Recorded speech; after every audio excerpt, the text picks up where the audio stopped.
What's up, everybody? Dante here. We're not doing an arcade retro today. I know, we're right. It's still an oldie though, but this was way ahead of its time. I remember going to the library and printing a ton of guides off of this. It was like 10 cents a page, and I pretty much believe I printed out like 50 different pages from different games. Of course, that got expensive, so we just decided to write out our own guides. This is actually the first game where we started this tradition, and by the time the 360 came out, we had binders full of walkthroughs. There I go yapping again. Here's what we're talking about today.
Resident Evil Outbreak is a survival horror game developed and published by Capcom. It was originally released for the PlayStation 2 in 2003 for Japan and 2004 for the rest of the world. I'll down the hill by saying this game was ahead of its time. I know all the old heads probably say the same thing. You're gonna have to fight us on this one. As of 2011, both the Japanese and American/rest of the world servers were shut down by Capcom, but a very dedicated fan base kept the embers alive even to this day, so shout out to them. Full disclosure, I am playing on an emulated Japanese copy as this game is exceedingly hard to find and play online This game is scenario based, so I figured to tackle this game in a video series scenario by scenario. For each scenario, we are going to go over the plot, gameplay, and legacy. I also decided to add my own version of the plot from the survivor's point of view. You'll hopefully understand what I mean when I get to that point. So in the words of Alyssa, just do it. Don't sue me, Nike. The Outbreak series takes place during the Racoon City outbreak. The chaos in this game is pretty much in parallel with Resident Evil 2 and 3. And instead of the lovable Claire, Leon, and Jill, you have 8 playable survivors. More on them later. For this scenario, I'm going to be playing as Mark on normal. I know you're probably going to be booing me as you want Alyssa on hard, but you get Mark, you're going to be happy with it.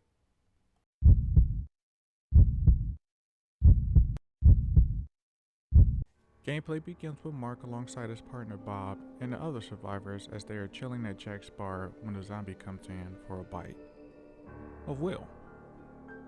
Will pushes the zombie out and chaos ensues. First, the survivors barricade the front door and then look for the upstairs key that's hiding on the counter.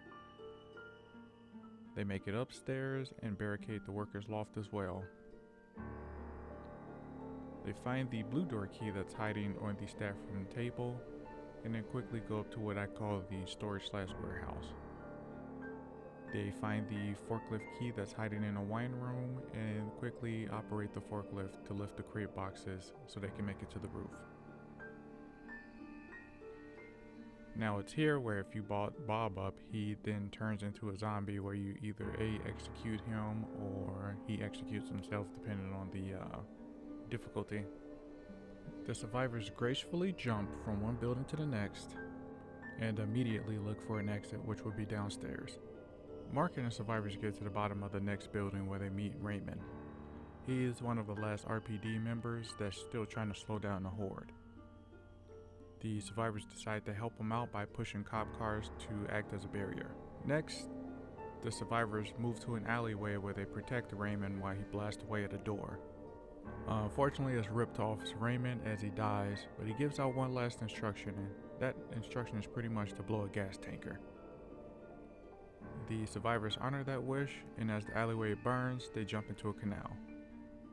From the canal, the survivors swim into a sewer, and as they're going through the sewer, they find an opening sewer hole and they climb up that ladder. Once they get to the top of the ladder, they see more survivors and an officer that's wrangling up survivors to hopefully take them out of town. Here's where Mark and the survivors gear up for a final battle. They have access to shotguns, other guns, ammo for those guns, health, and other weapons to take the fight to the zombies. Now, the final section of the scenario is pretty much to blow the main street and get rid of as many zombies as you can. Here you have to find a detonator handle and its main unit.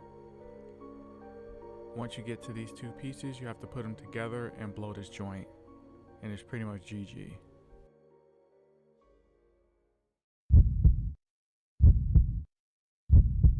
Resident Evil Outbreak is a survival horror game with cooperative elements. What does that mean? It means primarily it's a survival focus. You have limited ammo, health, and weapons. Like traditional RE games, you have an inventory management system. You do puzzle solving with things like keys, gems, computer codes, and movable objects. The Outbreak spin is that there's a real-time virus gauge that counts to 100. Once it gets to 100 and you're offline, it's game over. When you're online, you turn into a zombie. Save-wise, if you're offline, you can save a limited amount of times using the ye old typewriter. Online, you have to complete the scenario in one go. Co-op side, if you're offline, you can work with AI characters or alone. You can use them for pack meals or general help. Online, you can play with up to 3 human players. Outbreak has 5 scenarios. I'm going to go over each scenario briefly. Starting with the Outbreak scenario, this location is pretty much Jack's bar and the surrounding streets. The gist of this scenario is that this is where the outbreak begins for the survivors. You and these other patrons of Jack's bar are suddenly attacked by zombies, and with the infection spreading rapidly, you must escape through the city streets and reach safety. This scenario is basically the introduction to like the gameplay mechanics and serves as a prologue for the full Outbreak. Up next is Below Freezing Point. This scenario takes place in an underground facility called Nest. Survivors must use their wits to escape. I'll let you know if they escape in another video. Fun fact, this is the area where you see in the OG Resident Evil 2 as well. The third scenario is called The Hive. This takes place in the Racoon General Hospital. The survivors pretty much thought that the hospital was a safe haven, so they took shelter there only to find that something was stalking them pretty much in every room. Can they escape? You'll be able to find out in a future video. Another fun fact, this hospital was also visited by Carlos and Resident Evil 3 as well. Fourth scenario is called Hellfire. This takes place in the Apple Inn. The survivors were trying to escape the city streets only to find themselves in a burning hotel. Will it be too hot to handle? Well, you're gonna know soon enough. Just know it's gonna be hard for one reason. Here's a hint. Liquors. The Citizens' Decisions, this is the final scenario for Outbreak File 1. This takes place in Racoon University. Again, this is the final scenario where the survivors find themselves looking for a cure for the virus. Can they find one? Time will tell. For this section, I'm going to go over the enemies, but make it so that it's specific to the scenario. Now, since this is an introductory scenario, you basically get two enemies. You get a zombie and you got a crow. On very hard mode, you will get scissor tails. Alright, we're going to talk about all of the original playable characters for Resident Evil Outbreak File 1.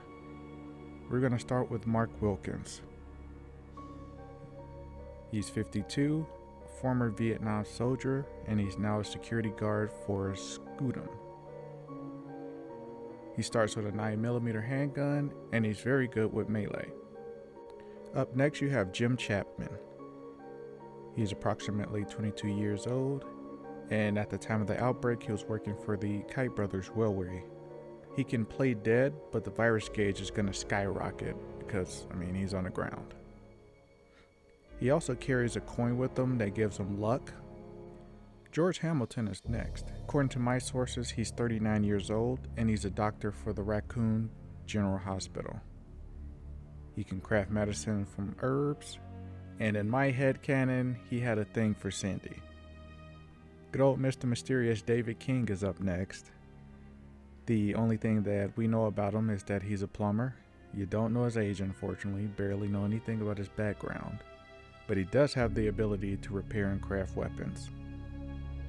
If you want me to guesstimate his age, I'd say he's around 28 to 35, around that range. Up next is RPD's finest, Kevin Ryman. He's a 31-year-old police officer, and he had the opportunity to join STARS twice, but was failed to be selected. He starts off with a 45 APC handgun, and he has the ability to kick, and he also has the ability to take pot shots, where they're like accurate shots. Now everybody's a Cindy or an Alyssa main, but Yoko was always my go-to. She's approximately 20 years old.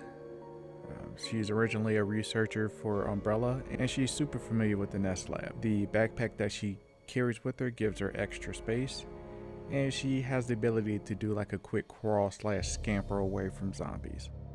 The former Belle of the Ball is up next, Cindy Lennox. She's 24 years old, and she's the waitress that you see at Jack's bar. She has a special ability to duck to avoid damage, and she also comes with a herb case. The new queen on the block is Alyssa Ashcroft. Ever since RE9 Showcase came out, there have been more and more people that are interested in Miss Ashcroft.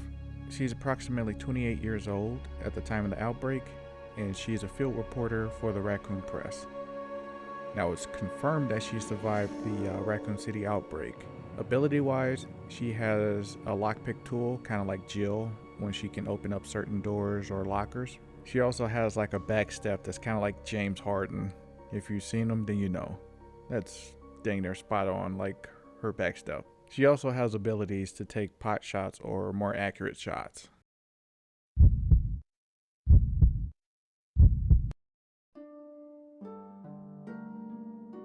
If you're looking at this scenario from a survivor's point, I mean, I can see people at the bar working, well, people at the bar after work. I mean, they were probably listening. Some people were listening to like the news blurb about the Raccoon City Sharks, and they heard about the riot and probably thinking like nothing of it. So they just go back to their foods and games or whatever's playing on the TV, or just talking to each other. I mean, it's like 98, so probably just talking to each other. um, I can see when everything goes south. I can see somebody walking in through the door and it just looks like some homeless person, and you see Will go up to him, and the zombie just takes the bite out of the waiter. Holy shit. Stuff is happening. People are now panicking, like what's going on. I can picture Mark kind of like helping Bob up, because Bob done fell to the ground because he's already like super infected. And I can see Alyssa getting off her computer and actually like having a forethought to like look for an exit just in case things go south. I can also envision like Kevin trying to get people to barricade the door, or help them to barricade the door. And I see either Cindy or Alyssa opening up the door that leads up the stairs. So now everybody's like scrambling to get upstairs and find like a safe haven. All 8 of them, because you have the original survivors plus Bob, they're all being drug up to the office. And as they're like looking around frantically because they can't find the key to the blue door, somebody finds like the key to the blue door that's sitting underneath like the newspapers. And then they eventually make it upstairs to the 3rd floor now. And they're like desperately trying to open up the shutter door, and maybe somebody, I'm envisioning like Jim on this one, like Jim, as everybody's like banging on the door trying to get upstairs to the roof, Jim comes in with like a forklift key. And I can see that leading to somebody lifting up the forklift, and the survivors pretty much decide to climb the ladder and get out of the way, or get up to the roof.